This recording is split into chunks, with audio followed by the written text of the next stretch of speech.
Hi வணக்கம் மக்களே. இன்றைக்கி நம்ம கோயம்புத்தூரில் இருக்க செம்மொழி பூங்கா பற்றி தான் பார்க்க போகிறோம்.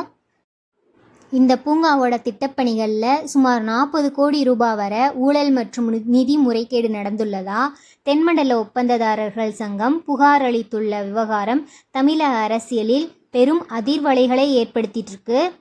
மக்களே, இதில் மட்டும் இல்லை, நம்மளுக்கு தேர்தல் வர்றதுக்கு முன்னால் சாலைகளை சீரமைத்திருக்காங்கல்ல, அதாவது நல்லா இருந்த சாலைகளை திரும்பவும் அதன் மேலே சாலைகள் போட்டு அதுலேயும் ஊழல் பண்ணியிருக்காங்க மக்களே. இதை பற்றி பிஜேபி கட்சியோட தலைவரான வானதி சீனிவாசன் தனது எக்ஸ் வலைதள பக்கத்தில் பதிவிட்டிருக்காங்க.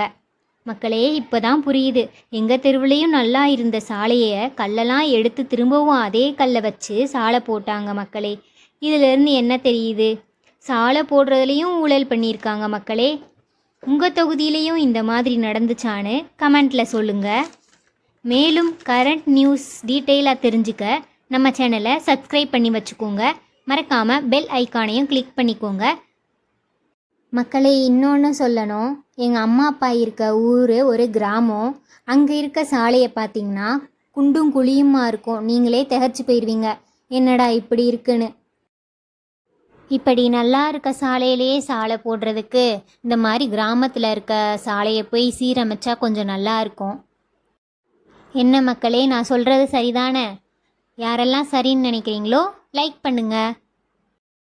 நன்றி மக்களே, மீண்டும் வருகிறேன்.